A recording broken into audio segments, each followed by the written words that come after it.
Hello, everybody. Welcome to Sonictalk, episode 732. We're basking in the post-Synthfest UK, which is the first kind of big UK show, I think, since before COVID. So we've been, that's part of what we're doing.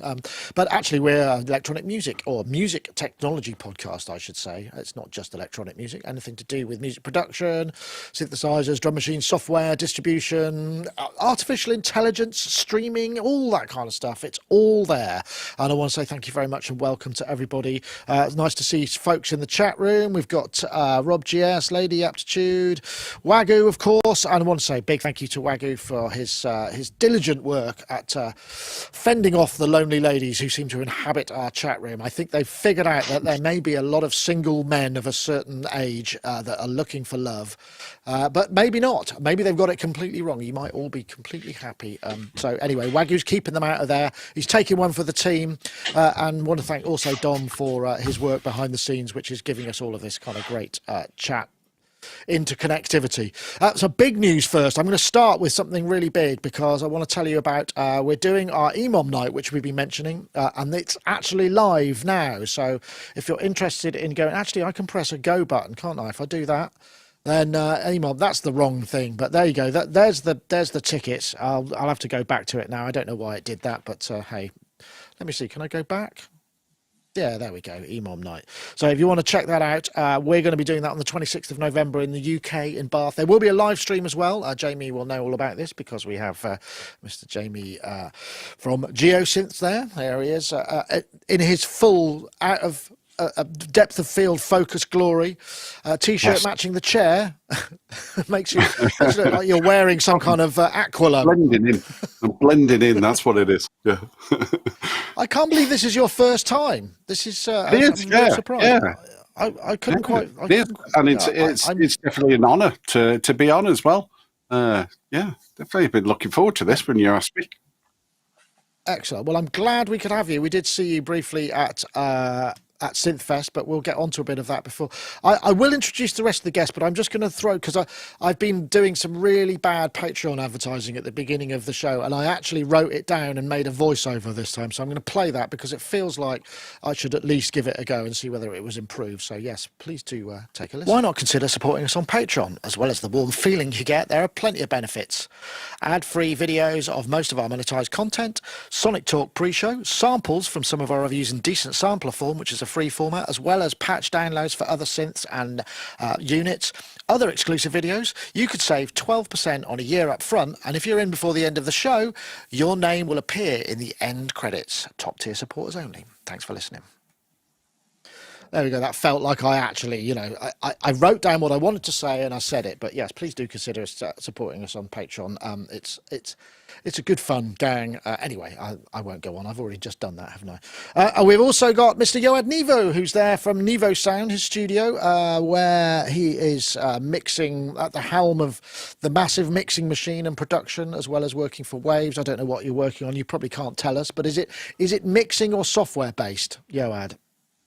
A lot of software-based stuff. We just released the Spherix compressor, which is a surround Dolby Atmos 7.1.4 compressor, which I'm very proud of. It sounds really good, if I may say so myself. But you may. Yeah, working on steaming ahead with lots of. I mean, I literally finished the meeting now. I have like 2 mixes on the go and other stuff. That's basically meaning to say that I didn't do my homework properly. I literally had 3 minutes to go over the items of the show. So I'll try to pretend as if I know anything about it. Okay, as well, usual. That's all right. That's well, what I always do. Yeah, well, no, well, I mean, there comes a point in one's career when winging it is actually good enough, and it's a great place to get to, because just all of the experience and knowledge you've amassed, you're bound to have something to say, and much appreciated. Right, okay. Oh, it looks like we might have. We got a. Ah, no, Synthpunk makes the big fuss. Sorry, I thought that might have been a lonely lady who got through. Not this time. And we've also got Mr. Dom Hawkin, who's here from slightly networkly challenged, we believe. We saw Dom at the weekend. Yeah. Okay, and Mr. Wiggly, maker of... kind of... Yeah. Oops. And keep me... I am challenged, aren't I? Yeah, well, that's all right. We'll just have to see how we go. Lovely to see you again. We saw Dom up at Synthfest and had dinner, and yeah, it was great. And I got to meet Robert Fat Dust, who I've never met before. Hench, and I hadn't before, and I felt I didn't realise it was him. I was like, Dom. Anyway, how are you, Dom? You recovered? I'm good. It was, yeah, sort of, just about. It was a really, really busy time, and it was really good and interesting to be over the other side of the fence, because I was working on the suggested to Soma that they might want a presence there, and I drew the short straw. Okay, so me and the wonderful Rob got a bunch of Soma kit and put a stand together up there, and honestly, it was brilliant. It made me realise that, particularly with some of the slightly more expensive kit, it's not an impulse purchase kind of kit. People just, it's obvious really, people don't get a chance to try them out. And at that level of sort of kit, it's like you probably, and then and return them so much. You might do it with a cheaper bit of kit, but I think that the mentality is, I'm not going to buy an OB6 and return it, just every day and just see what happens and try out all this different kit. So a lot of people at that show simply hadn't had the chance yet to try out and listen to what some of this stuff sounds like. And the number of happy faces, you put the headphones on and you hold the keys, and I was like, oh, wow, now I get it. It was brilliant to see. And the whole vibe of the show was, I mean, it was like a post-COVID, everyone's got it back together again environment, and really special. It was really, really good, really, really good. So very happy and exhausting. I know it's exhausting for you to go around with cameras, and Jamie was doing cameras and filming and the shows and everything. But even just standing up behind the thing and repeating yourself and meeting everyone is, wow, draining. I don't know how they do 3 days of doing that in Berlin or whatever. One day I was absolutely crashed, to be honest. Yeah, well, you can imagine sort of with jet lag. NAM is equally challenging and sort of bigger. So some of the big shows can get really good. But I should point out, for those of you perhaps wondering what we're talking about, this is actually Synthfest UK that was in Sheffield at the weekend on the Saturday.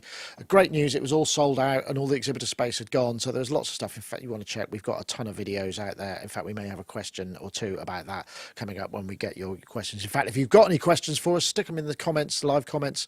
You could do them in Twitch, in IRC, or in YouTube.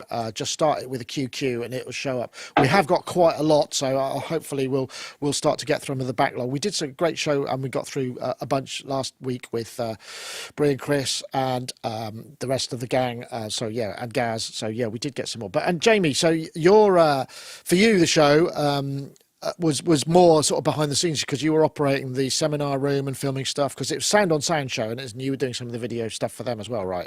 If I'm correct in saying that? Yeah, that's right. Yeah, I mean, I've ever since 2018, I've done sort of videos for them. I did 2018 and 19.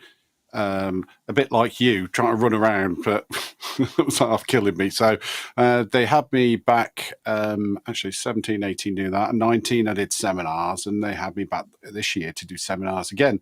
And it's just a case of, plunking the cameras out and recording the different people there. And they were very good. There was Paul Whiffin, who was the sound designer for Vangelis, Stevie Wonder, Jar, and he was doing his talk and going through some of the things he'd done. There was 50 years of EMU modular, which was I was really interested, actually. That was trying to get all the people, Tony Ride and Rob Keeble, who's done a little bit with Behringer, and a little guest appearance from Dave Rossum as well. And then nice. There was Sarah Anglis, who did a bit with a theremin, and then EMOM. There was an EMOM at the end. Yeah, you did an EMOM there as well. Brilliant. Yeah, all the fun of the fair, and I guess those videos will be online soon. I mean, we kind of finished our stuff because we'll do it in one big lump, but yours is going to be longer form and require quite a lot more render time, I'd imagine. So, yes, they've been massive files. There's been steam coming off my computer, or was it me? Yeah, well, either both. Anyway, well, lovely to have our guests in the house, and we do have topics as well because there is some news, and the first bit of news is going to be. Let me see if I can get to it. Yeah, there was a new 1010 music device, and here it is. It's the Razzmatazz. It's one of the new nano boxes in a fetching pink. This is an 8-channel drum machine / sampling FM synthesis machine with effects. Oh, let me get that out of the way. You can see all of the stuff. Drum pads and percussion. Again, very small. I'm quite liking the pink. And yeah, it's available now. I think it sounds pretty good actually because I've got one here. If it's a little fiddly, but somehow it works. $399 US, so it's the same sort of price. I mean, it's I think we're into the new generation of things just cost more because they just do. I mean, it's harder for the little guys to make things at like knockdown prices because they haven't got massive Chinese factories and warehouses full of components that they can hoard. Anyway, I thought I'd throw that one. I've actually got one here, which is and so sort of touchscreen affair, and then you can edit the voices, and it's got a little sequencer in it. And it's the usual kind of thing, very modal. So depending on where you touch on the screen, depends what happens. So I touch there, it's the sequencer, and then if I go back, the sequencer is. Oh, I have to come back out here. Yeah, for me, it's a tad on the kind of fiddly side, but it does actually sound pretty good. I don't know. Yeah, I the one thing that I will say, as a small drum sort of synthesis source, it's really pocket size, and it is. There's some beefy stuff in there, that's for sure. What do you reckon? I think it's really cute. I think that I like the idea of having a sort of a high-level modular system. So instead of rather than having oscillators and filters and all the other stuff which you have to patch in order to create a sound, I like the idea of taking a step back, like zooming out, and having lots of different kind of modules.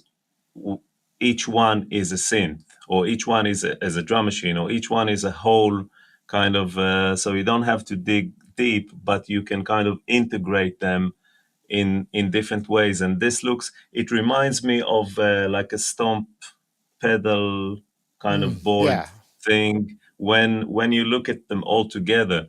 So I think that it's a fun thing to have.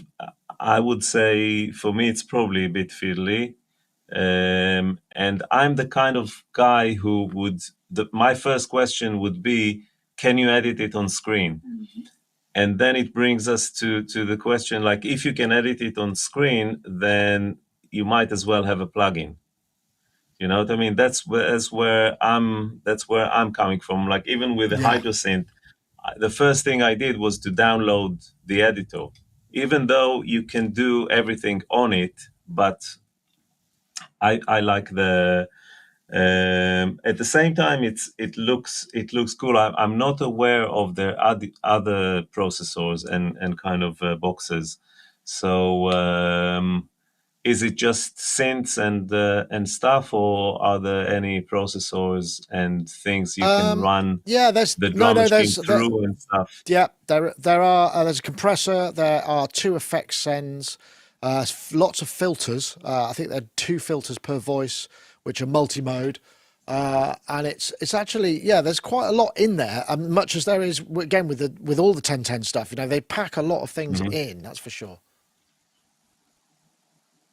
So but I don't know. I just wanted to find this one, Mr. Gump. I can't pronounce that. Remember, iPad 2021 is 320 plus powered hub, so that's not. I mean, it's a little bit more expensive, and obviously you need software as well. I don't know. It's interesting. I know, Jamie. Did you get a chance to try out the other nanobox, the Fireball, and the I forgot what the other one's called. But the lemon drop, the yellow one. Yeah, lemon drop. Yeah, I have tried them. I think they're great little things. And Yoad's right. Yeah, if you've got like a screen, you use a computer, you want to go that extra level. But really, these are in a sort of dim lit club, aren't they? Really, that's what they are. It's the whole family of them, because each one does its own dedicated thing, and you know, going to the thing, what you're doing with the EMOM and what I've done with them, I don't see big keyboards at those types of events. I see these little tiny boxes, Volkers and these, and this is where they're going to really sort of take off.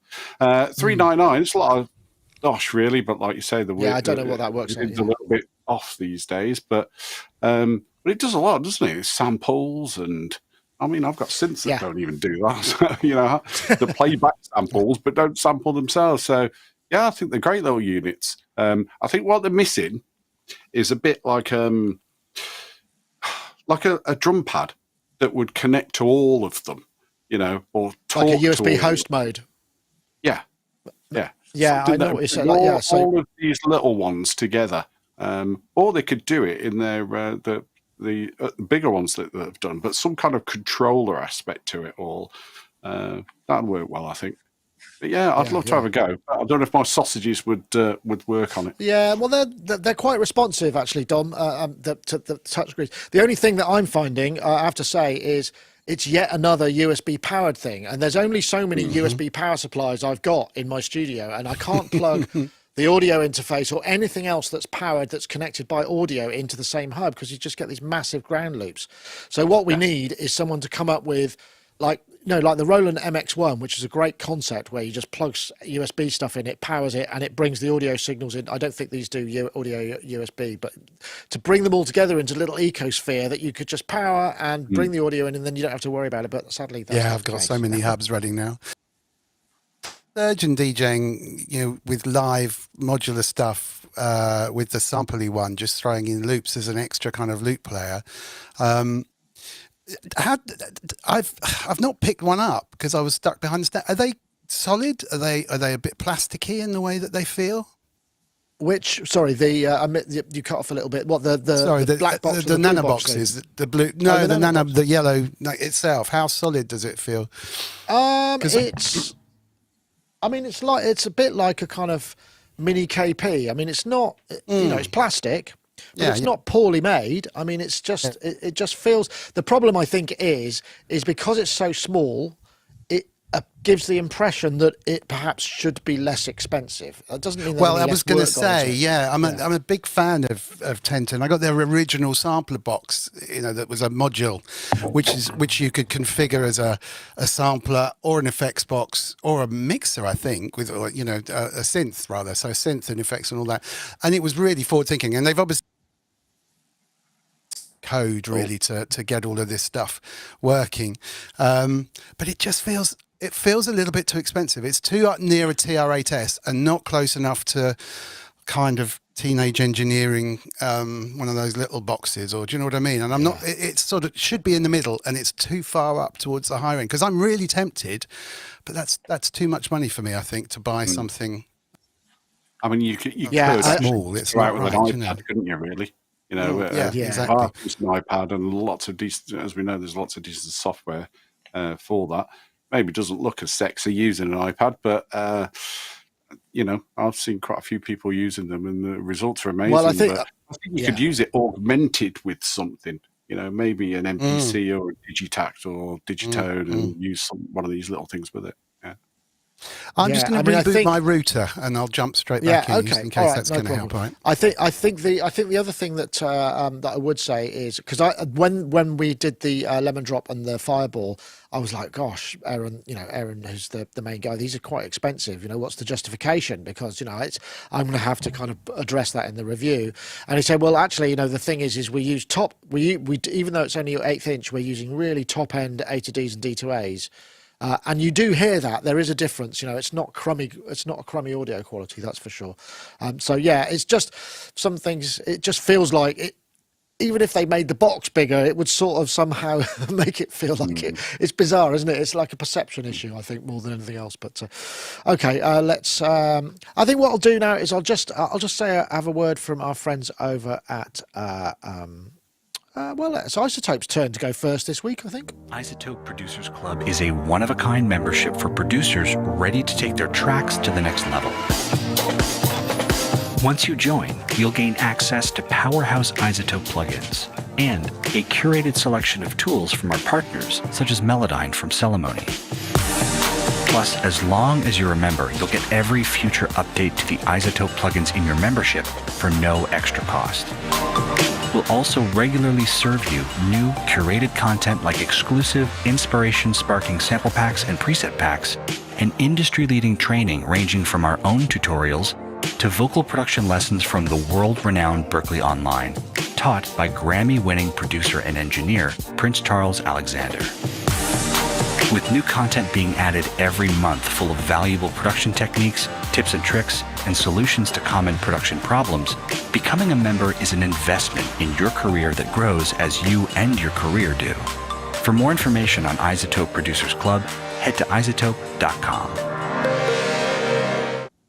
And don't forget, if you want to save, I think 10% actually off all of their plugins range, including bundles and other sale items, you go to iZotope.com/Sonictalk and use the code Sonic10, and it'll give you an extra 10%. And once again, we thank them very much for their support and the handsome page. I think we're going to be getting some new creatives from them soon. I know Prince Charles Alexander has been with us for some time. It will be a tearful farewell, but I think, I think he's had a good run, so I'll get onto them and we'll get some more stuff. Okay, what's next? Let's just see what it's tough, isn't it? I mean, we did the whole thing we have mentioned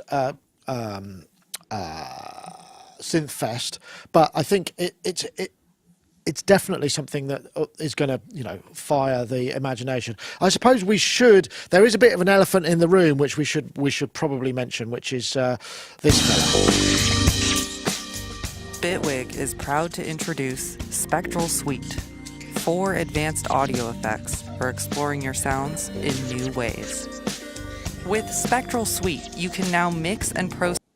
Right, there's a load of videos out there on this, but the thing is there was a bit of a fumble, unfortunately, because Bitwig do this kind of ongoing. Hold on, let's just rewind. Actually, the devices themselves are really cool. They give you ways to split the audio signal either in spectrum, harmonics, or loudness, and then you can process them separately. There was a great video from Mylar Melodies, which has since come offline, but I think that's partly because of what I'm about to say now, because it was actually released as an add-on, which was a paid upgrade, not a paid upgrade, but a paid edition.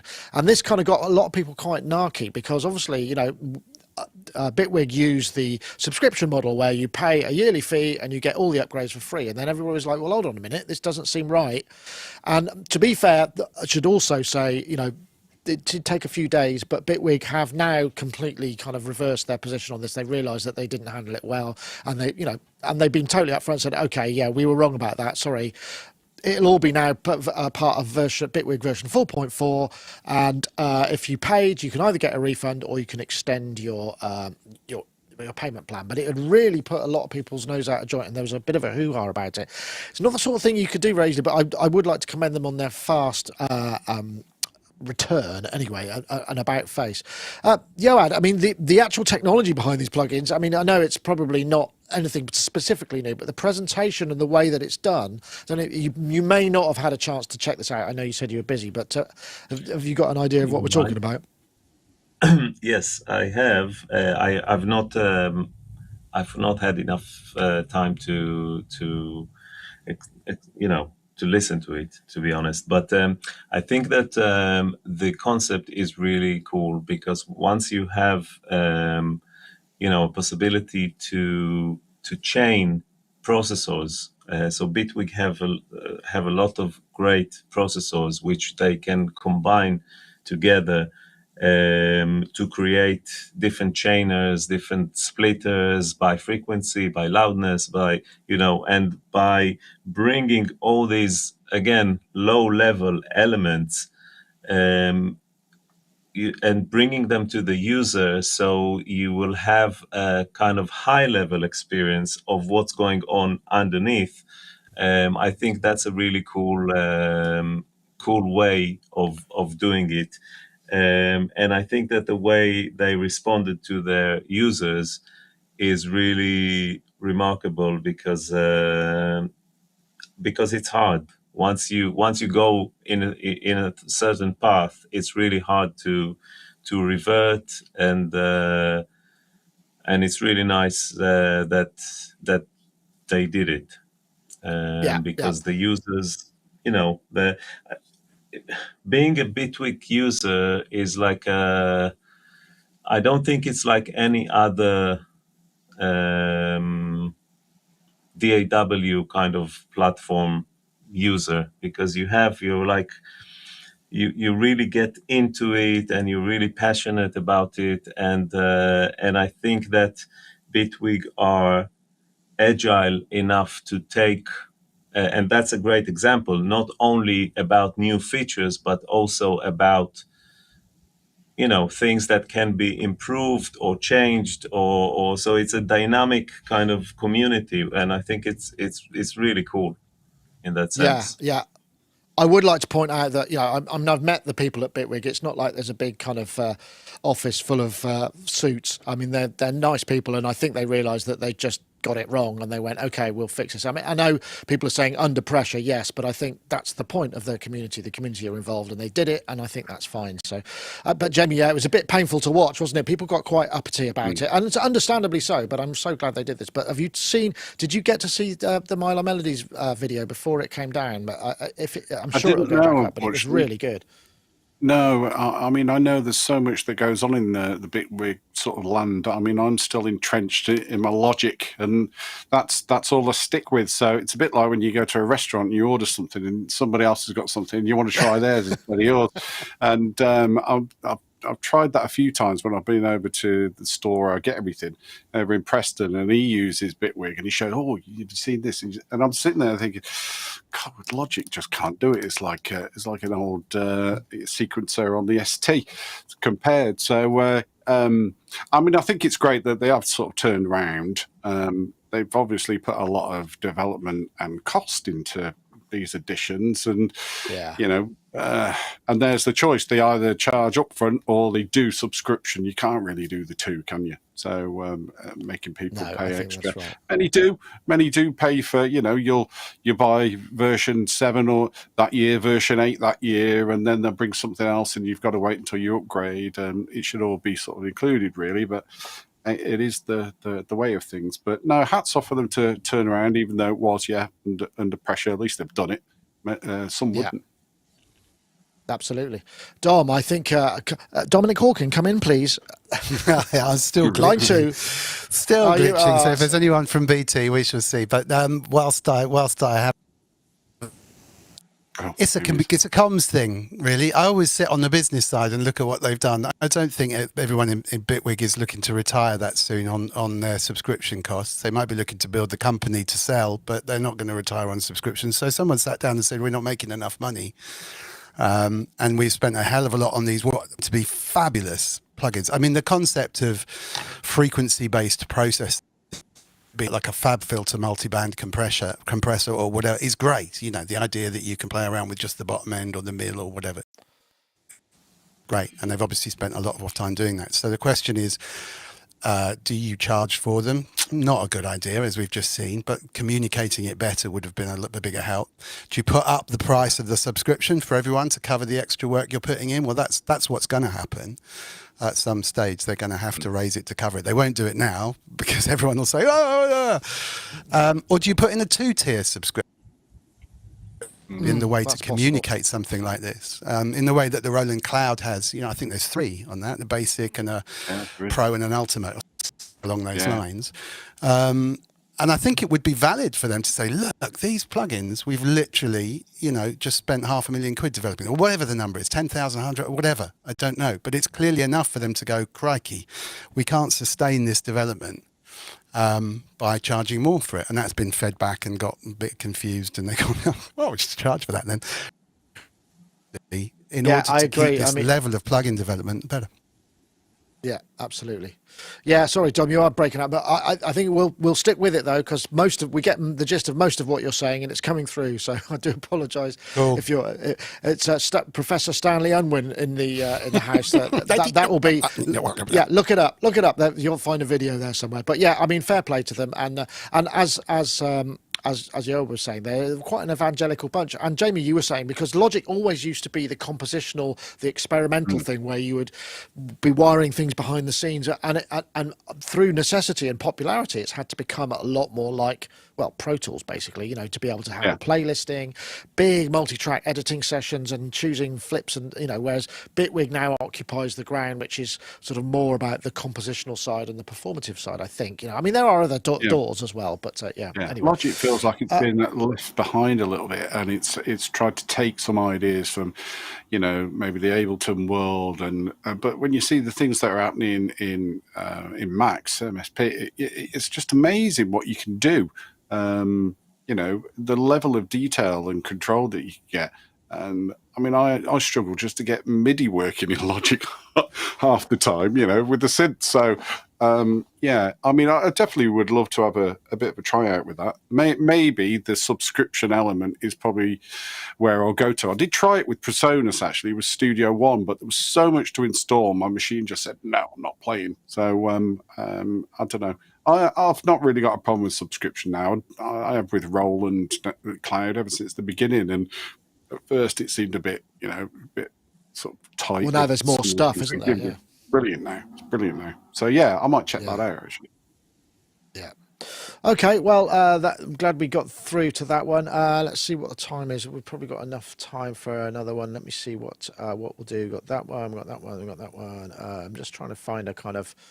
oh yeah, Cherry Audio Signs. I think we should briefly mention that just because it's a new thing from them, and it's not a kind of looky-like, you know, it's not an emulation. Yes, this was announced last week. Again, 4-operator FM seems to be all the rage at the moment, and I think that's at the heart of this voice, with, of course, with loads and loads of... I must admit that UI is kind of is a bit unique, cross-eye inducing. There is a lot of stuff there. Wave shaping oscillators with FM and a whole bunch of filters, incredibly fast. Yeah, it's an multi-mode ladder filter. Yeah, just a whole bunch of them. It looks good in these small things. When you see the whole thing at one go, it's perhaps a little bit overwhelming, I would say. All the stuff you'd expect. It's an interesting one, I think. I mean, because Cherry Audio have been absolutely smashing it when it comes to the to kind of bringing out the various plugins, emulation stuff, and their prices are knocked down. I mean, I would argue perhaps they haven't been the most wow-inducing sonically, but in terms of to use, they're absolutely fine. I'm not kind of criticising that, and I think. Because I had a look at the what was the last one that came out, and I was sort of messing around with it, and I just the Elka X, and I couldn't. What it made me realise with that is perhaps not that they're doing, but the Elka wasn't actually all that great.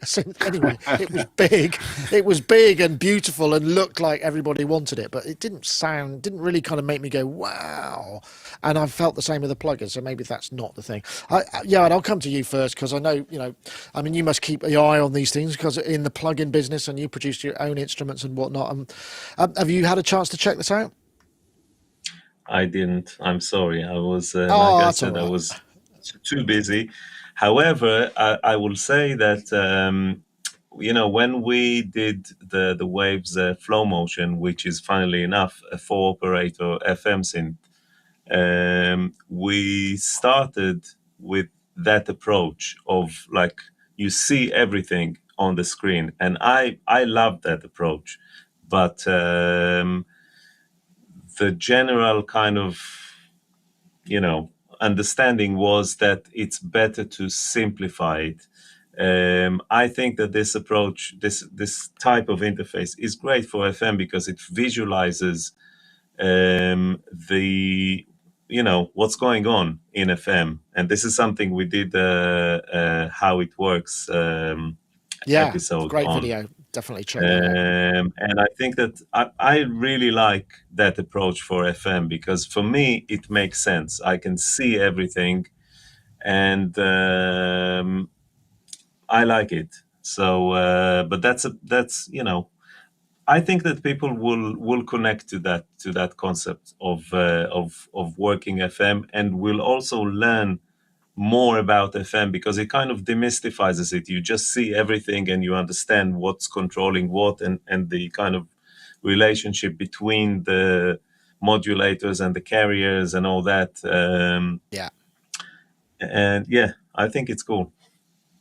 Well, we've always said, isn't it? I mean, the FM synthesis is a sort of synthesis technology that has just been waiting for the right UI to kind of make it kind of more approachable, and the Flow Machine does that. Flow Motion does that, and also the Op6, the Korg Op6, which I don't know if it's discontinued, because they did do a dump of those in the US, didn't they?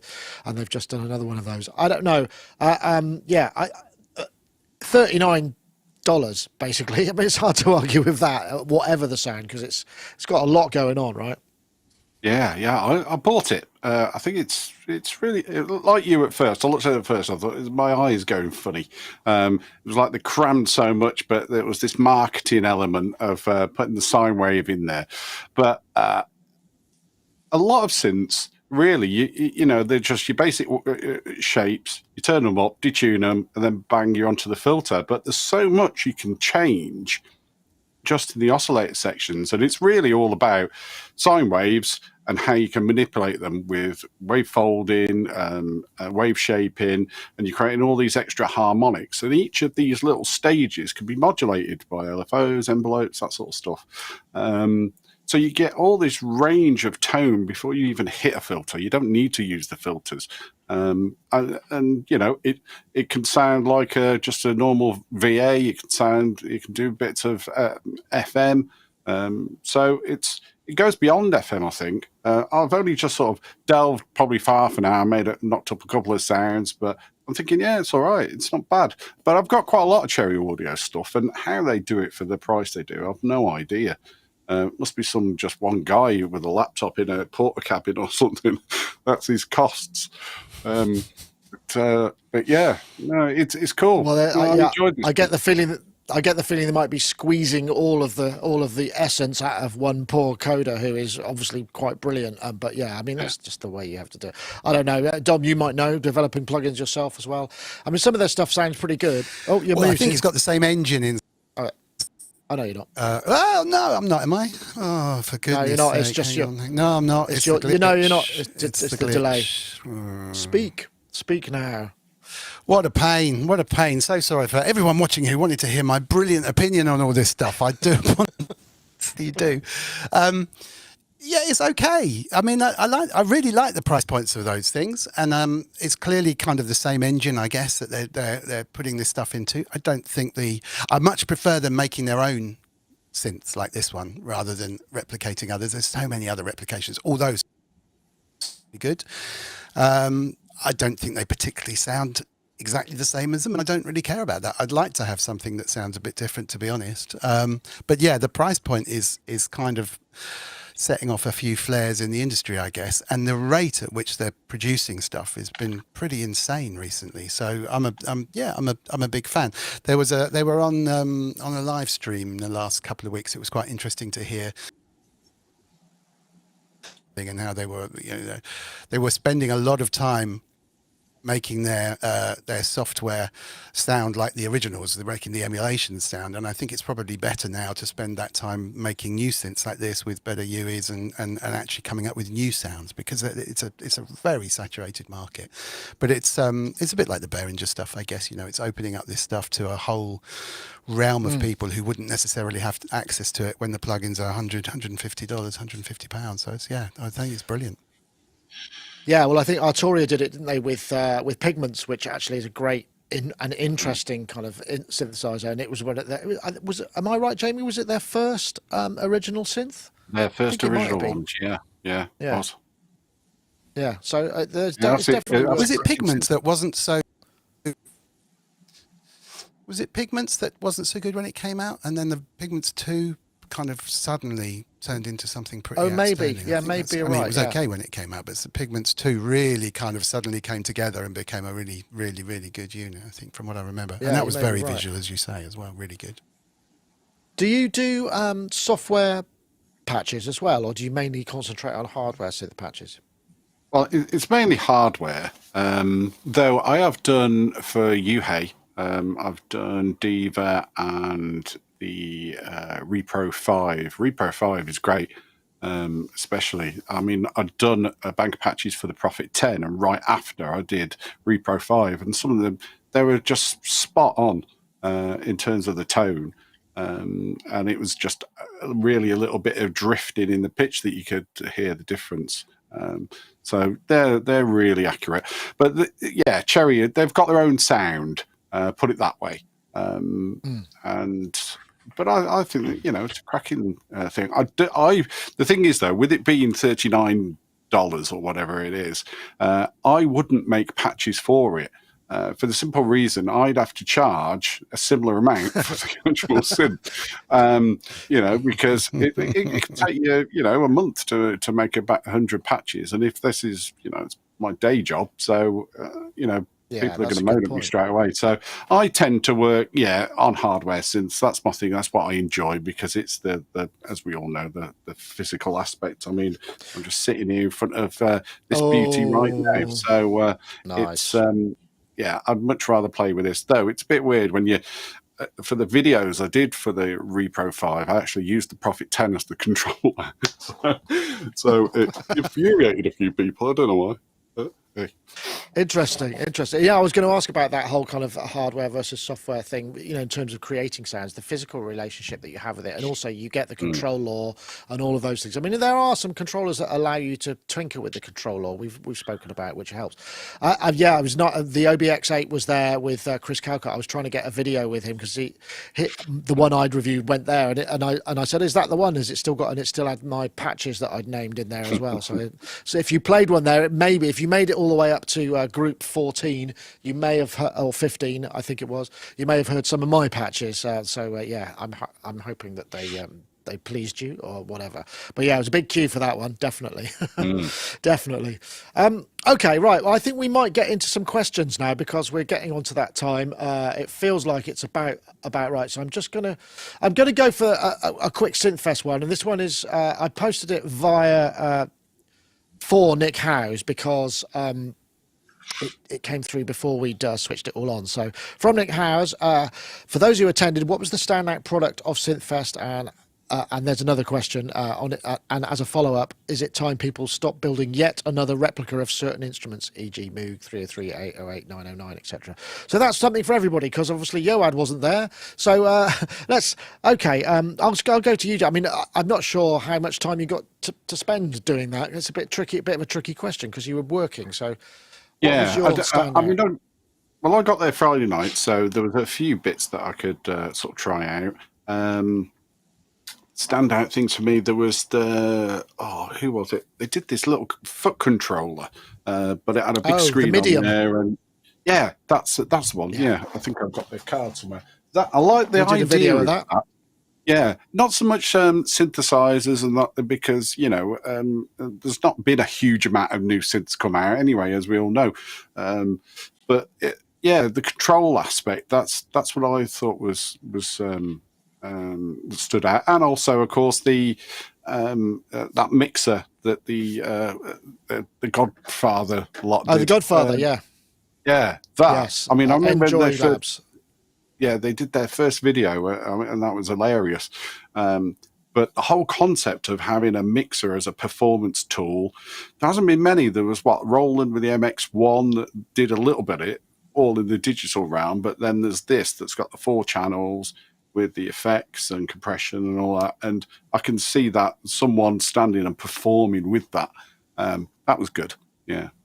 Yeah, that is good. I mean, this is great. They're Sicilian, and I will play a little bit of this just purely because you've got to see it. I think it's possibly the best launch video I've ever seen, and probably a reason that they got such high funding on the Indiegogo. So this is the video for this. They went full Coppola.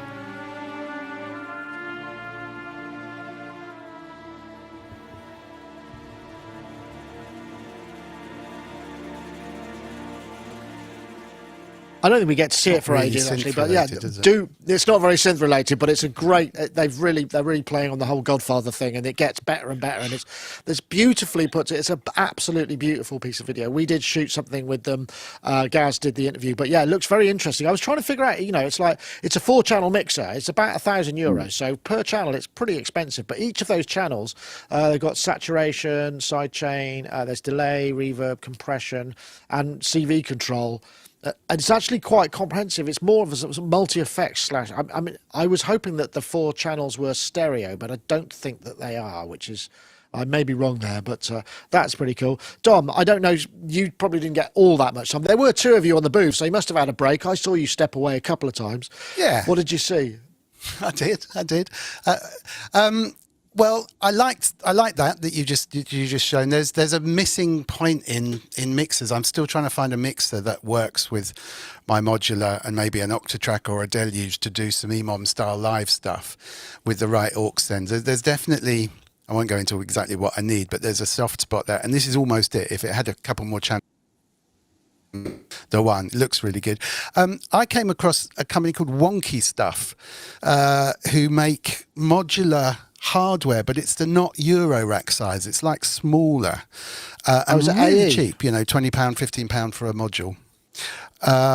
It is AE indeed. Now, I didn't know anything about this AE modular standard stuff. It's wonkystuff.net, and I thought this was. Still another gateway drug into modular, to be fair, but a much cheaper gateway drug into modular. And he just popped up and said hello, and I just thought, what's Wonky Stuff do? And I wasn't even aware of the AE modular kind of standard, and I was really shocked at the cost of the price of the, you can get. So that was my kind of find. Yeah, nice. I would like to put a shout out for, and I've got it here actually because this was one of the things that I was gonna. I just want to put. See if I can find it. I got a video for this as well, which is that one. Sorry about all of them. I didn't cut the ads off this, unfortunately. But thank you to our sponsors, Arturia and GP Audio, for their support of the show. It really does help. It means that we can afford to eat and even here at Synthfest 2022. And one of the great things about Synthfest is, look, it's got MIDI. It's got MIDI. Just to add to the confusion. This is the Suzuki Waruka Koto. I I think we heard some sound. This was a sound gas. I'm trying to find it. Anyway, that was and Andy, who was filming that piece, was so enamoured that he went on eBay and found one, and it's on its way. So we're going to have one here, and I could use it at the Friday Fun Jam. So that's my favourite thing, because it was so unexpected. But yeah, anyway. So I suppose the next part of the question was what about, have we had enough? Is it time people stop building yet another replicant of certain instruments? Moog, 303, 909, 808. I mean, I can understand that. Do you think there's enough already, Yoad? With sound and with what we're doing, enough is not a word that kind of is relevant, is it? Otherwise, we wouldn't be here. That's true. Because enough is... for me, is a laptop with a guitar and a jack, whatever. You have everything you need, but everything else, all those desirable items, are just fun. And guitars and synths and pedals and desks and whatever, I just love it. So I don't know. Regarding the Godfather mixer, if you connect the Moog mother to the Godfather mixer, you may end up with some teenage engineering. Anyway, I had to say that. But yeah, I think that I wonder about the Godfather, how, since it's digital, how does it feel? When you turn the knobs, do you have like a sort of feeling? Because I think that it wants to be like a rotary DJ mixer, really. And those analog ones, you really feel it when you turn the knobs. And I wonder if you have the same sort of, because it's really hard with digital encoders to, to have that effect. And I Yes. wonder how it feels, because I'm sure it sounds great, but and it's a cool idea, and especially being in a Eurorec format and all that, I wonder if it has the oomph, which is a combination of the sound and how you get to that sound. So whether it's basically when you turn a knob, what happens, because that's what it's all about. It's a combination of the ballistics of the actual knob and what you're hearing and how it affects you, and the eye to hand kind of feedback and all that, or eye to ear or ear to hand or whatever. So that's interesting, and that's only something that you have to be there to. Yeah, that's true. You know. That's true. Yeah. Yeah, no, I agree. I mean, if that's the thing with MIDI. What was there? We were talking about something which actually had the ability to edit curves and ballistic, certainly control law for each of them. Was it the thing that you got, Dom? The I can't remember what the name of the MIDI controller is. The Spanish one that you had that's got the touchscreen.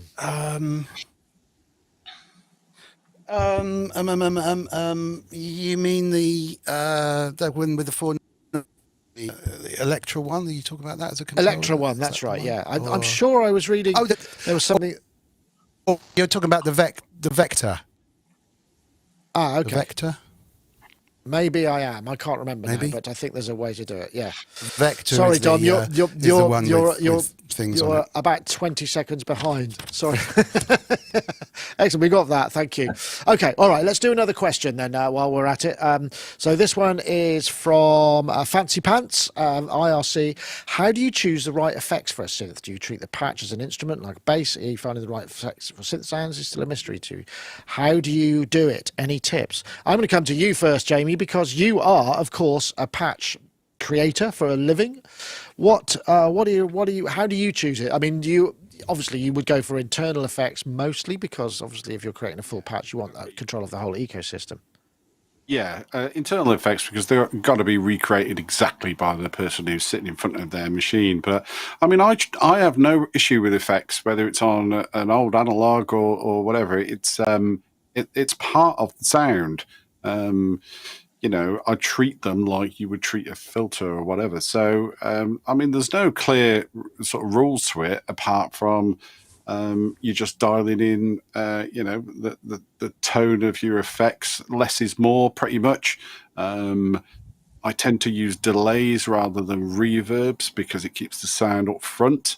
But then it's embedded a little bit into the release stage of a patch, and that's a good way as well of using delays rather than long releases, so you can, when you change chord, you're not going to get notes cutting out. So but yeah, I build it into the actual sound. It's part of the sound, not make the sound and then stick effects on, if you know what I mean. Yeah, I suppose some synths allow that. And that's interesting with the OBX8. That's the one thing that I really felt was missing a little bit. But I know why they did it, and they've gone for a replica rather than a kind of continuation of the OB thing. So, but what effects are you putting on your OBX8? What I've done with the Prophet 5 and 10 is, it came to that problem mainly with the Prophet 5 is that it's just a mono output. So, and I love stereo. So I found 2 plugins that were free at the time, and I made presets for them to go with the patch. And I'm doing the same with the OBX8. So I'm using Blue Cat Audio's chorus and Supermassive for delay stroke reverb. So when you choose patch number 1 on the synth, you choose 1 on each of the plugins, and you'll sound exactly the same as how I've done it. But you don't have to use them. You can use whatever you like. But just a little bit of it doesn't really need so much in terms of chorus, but sometimes you need a little bit of movement and a bit of depth. Yeah, it's got lots of width. It's got width, hasn't it? It's definitely got width. If you it's want got it. that, and with a bit of tuning between the voices, you'll get that natural kind of gooey chorus going on. But sometimes, you want to control that speed a bit more. Yeah, you could detune it so you got the beats sort of getting quicker and quicker, or use an LFO. But that's what my sort of approach to it all. But most synths, they have effects built in, so it's part of the sound. Yeah, an important thing. I've just realised I forgot to play a message from our friends over at Babyaudio, which I better do right now.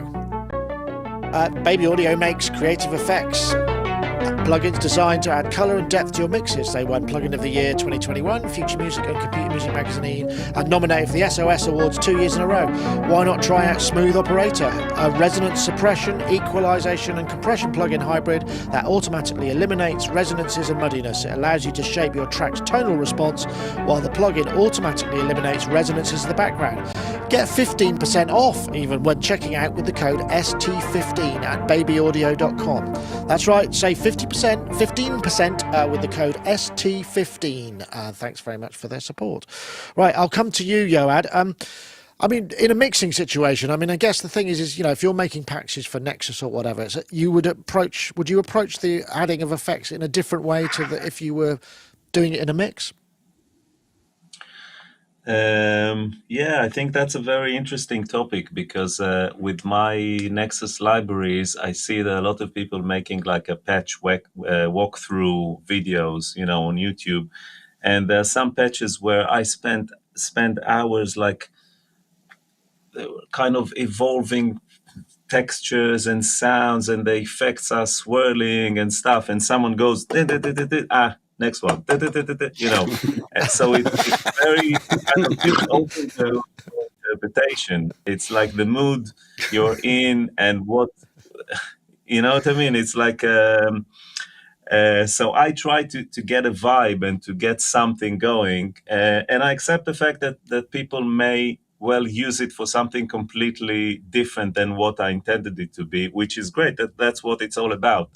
But when I do the demos for Nexus, so usually I try to finish the library as much as much as I can, and then I start working on the demo. And the demo is just like sometimes 80 instances of Nexus, one after the other. So one will have a few and then another. So the session looks like that with like 200 regions or something. And then I don't use any other processor. So everything is done inside Nexus.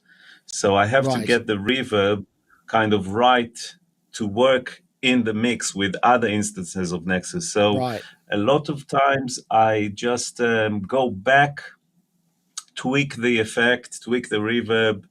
It's mostly taking some off, and then saving, like overwriting the presets. So that's because obviously the presets have to be compatible with the demo. The demo is the demo of the presets. So in that sense, it helps me kind of hear the presets in a context of a mix. Because otherwise the tendency is to, again, it depends on how you play on, and especially the speed of which, of your part. Because if you have a long and lush reverb and all that, and then you play like whatever, a 16th notes arpeggio or something like that, then but luckily, this is one of the things I love about Nexus, is that you have the delay and the reverb just in front of you. On a lot of software synths and plugins, virtual instruments, you have to go to another tab and to, kind of search for the reverb or something. And with Nexus on the main page, you have the filter section with the filter envelope, the VCA, and the effects. So that's kind of part of, it's almost like an essential part of going through the patches, is that you very easily dial down the reverb or something, and also there are 4 macros in Nexus, and a lot of times I program them do some interesting stuff with the reverb, like pumping, sort of side chaining on the reverb, and things like that. So to use them in a creative way. But it's very subjective. The whole Yeah, thing of presets is very subjective. It absolutely. depends I on guess that's what you play and how you play. and that's down to the demo. Dom, you seem to have switched up there. I guess you I might think be on your I'm on a mobile. laptop now, but I think we've still got the problem. It keeps glitching. So never mind. What was the question again? The question was, I'm trying to remember now. It was, what? How do you choose what synth effects to? How do you select what effects to put on a synth? It's just the chorus, delay, and reverb. Really, the rest of nothing else. That's the Holy Trinity, isn't it? Really, it is definitely that. I mean, you kind of start from there. I know I do a lot of the time, but it's what the sound needs. But picking up really on what Yoad was saying about macros, I mean, I use the mod wheel as a huge macro, so it's doing multiple things at the same time. I close the filter, but then increase the reverb depth or time and so on, and then you've got that whole gradual. The whole throw of the mod wheel that you can use, and you got all these different sounds in between. So my sort of process is always about that you can completely change the sound by using the controllers, but always get back to the preset without having to touch a knob. That's a good shout. Jamie, I think the key is also having. Yeah. Sorry, I was just going to say, if you can hear me, do people moan when you're demoing your sounds, when you put them through reverbs and choruses and delays? Because a lot of people say, I just want to hear it dry. I don't want to hear any of that. I do get some people say I want to hear it dry, but you don't hear the real world it dry. And it doesn't really prove anything apart from, if I do demonstrate my sounds, I'm demonstrating my work. I'm not doing a review. So, this is, if you want these sounds, this is what they sound like. I mean, as it turns out, ones for like the Prophet 5 and 10 and what I do with here, I demo the sound dry, then with the effects that I make. But effects are part of sound. They're not separate in my eyes. So I'll use them or I don't use them. It depends on the actual individual patch that I'm making. But what I do, I mean, I've done demos like Yoad, but I demonstrate every single patch I do in its context in isolation. So then, people can, I know, I look at my website and people have been on there for 2 hours and I know they're just hitting play and sitting in the background doing something else. And I found that that's my better approach rather than if I did like a techno demo of my pack, then people might think that's all the sounds that are in it, just techno. Yeah. So I don't, I just sounds I want to play. Yeah, I think that's I get, because the same for me. I'm demoing patches. I'm not a keyboard player who's spanning a wide range of genres, so I play what I play, and I can only play some things anyway. I can't play insanely complicated riffs that my terrible fumble of trying to play The Weekend on the OBX8. But I just thought, oh well, it doesn't matter. A great quote here from Lady Aptitude: "Fortune favours the wet." I like that one. That might actually be the show title right there. I'm not sure. We'll have to see how that goes. Is everybody okay for one more question? I'm trying to clear the backlog. Yeah. Okay. Well, I'll do it. I'll assume, and if you've got to go, Yoad, then just raise your hand and we'll get through to it. But let's run this one. One more question. This is from Bohem via Wagoo. What is the defining sonic treatment of the century? That's a great question. I don't know how I would answer that. That's a tricky one. I'm going to come to you, Jamie, while I think about it, just because I can. Sonic treatment. So, what, the best sort of sound, or? Well, I know. I think that means what is the defining effect? I suppose. I mean, or the defining, the combination of effects. That's probably not. Effect, okay. You could think of a filter as effect, but me, notch filters. I just love them. I could make a bank of sounds just as notch filters swirling around. They have that gooey, phasery type of sound. In fact, I don't know if I've got one here. Yeah, nice. I could just listen to that all day. So that and touch chorus and a bit of verb. Okay, well, fair enough. I think in terms of defining, I mean, if I understand you right, Bohem, I think I would probably say the defining of the century, because we're talking from 20 onwards, I would say it's probably reverb, because reverbs have become much more complex.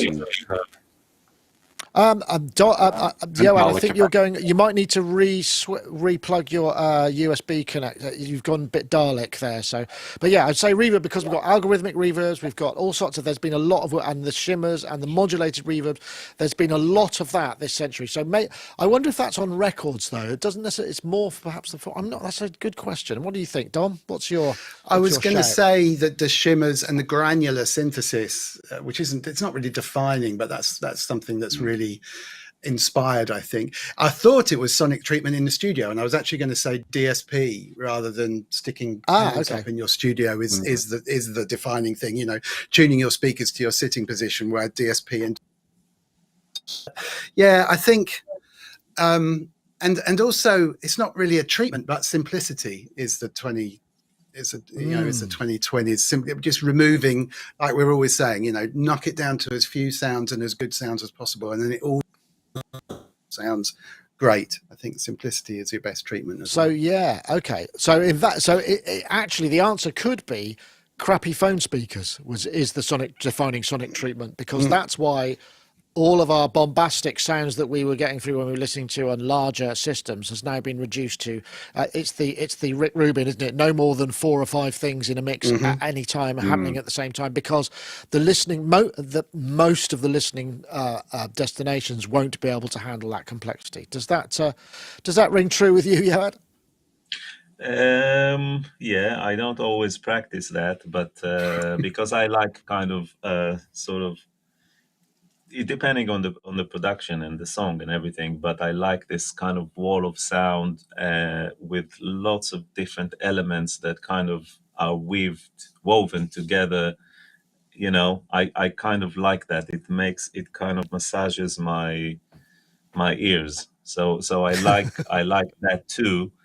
But it comes at a price, and it's hard to get it right. You know, it's really hard to get the drums kind of punching through, and definition on the bass, and that when you have like analog pads and sequences and strings and guitars and all that and the vocal, but that's the challenge. So I kind of like arranging those things together.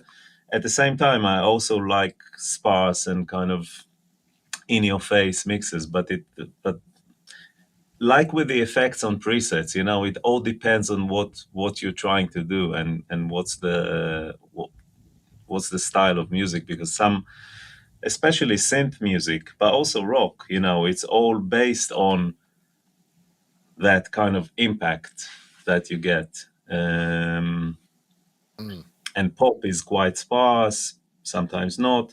I would say in terms of effects, I think that the effect of the past 10, 15 years is those long kind of reverbs on vocal samples and on, you know, that sort of sonar kind of sound.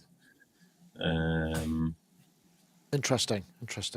Yeah, I think there's a lot to be said for the way that things have changed up massively. I mean, there's so many.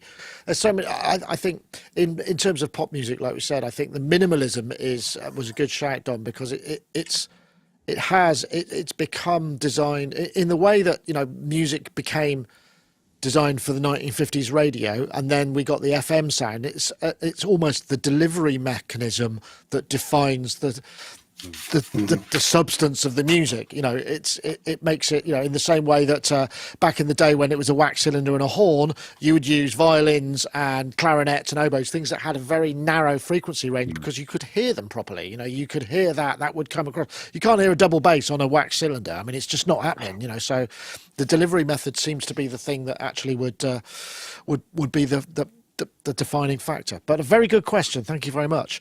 I think we're probably there. We're probably at the end, and I appreciate everybody in the chats. Thank you very much for joining us and for posting your questions. We will do some more. I think what I need to do is kind of set up one where we've just got an unlimited amount of time and nobody has to go anywhere, and we can just kind of sail through a few of these questions. But don't forget, if you're interested in joining us at our event in Bath. Obviously, if you're in the UK, I wouldn't expect anybody to internationally travel. 26th November, if you check the website and check the Facebook, there's all the links to all of that stuff. And I think hopefully we'll see some of you there as well. Yeah. Jamie, Well, it's been a pleasure having you. Yeah, what's happening next for you? Well, for me, I'm from all these EMOMs and all this type of thing I've been doing, and Synthfest. That's kind of just editing these videos. Once that, I'm back on the Oberheim to get some patches out. So yeah, that's about it. Really. It must be miserable. I can't imagine anything. It's such a What a hard drag! thing. It is definitely. But I've done my worst jobs. So yeah, I'm happy. This is payback. Excellent. Nice one. Dom, thank you for joining us as well. I'm sorry about your network issues. I hope they do get resolved. Yeah, sorry for my rubbish connection. What's next for you? Tonight, if this gets fixed, I'm going to be on the phone to BT, but if this gets fixed, it's a serious stream about mental health on the Mr. Wiggly YouTube channel. So search Mr. Wiggly on YouTube with Oliver Gold, who's an amazing character who's lived through a lot of stuff and well worth a tuning in. Not for the faint-hearted, but nothing to do with synthesizers for a change. And then on the usual Sunday live streams at 7 o'clock on Sunday. So 9 p.m. tonight, though, if you fancy joining us, as long as this internet gets fixed. So fingers crossed, we should be all right. Yeah. Okay. Well, I hope so too. And and I guess you've got so much on the go. You're going to be straight back into a recall now. I don't have to even recall because I just do a command tab. But yeah, I've just finished another Nexus library which hasn't been released yet, but I'm really, really excited about that. It's a guitar expansion. And as you know, and I'm a guitarist, so that's a real connection to that. And a lot of it is phrases and loops and stuff. I probably shouldn't be saying it because it's unreleased, but I'm really excited about that. And I'm starting on the next one while mixing, while producing, and Waves is very intensive as well. So yeah, it's full on. But good stuff. Like Jamie said, it's not. Those oscillators ain't that heavy. Excellent. Well, thanks everybody. It's been a pleasure to have you. And hopefully we'll have you again. We'll get everybody back up. I just wanted to repoint out that the EMOM event that we're running was also going to be live streamed. So if you can't make it, we will stream the entire thing anyway, much like Jamie's already done pioneering work there. So we're going to do much the same stuff. So we've still got 40 days pretty much until that goes. So please do check that out. I should have like a third that I should post in, but I wasn't ready. Hopefully we'll book your tickets because we're having a very nominal charge just to cover the PA and the venue hire. But hopefully we'll see you all there and we'll know how many people are coming and we can plan accordingly. Anyway. That's it for this week. Thank you very much, everybody. Sonic Talk episode 732 is now over. We'll see you all next time. Take care. Bye-bye now.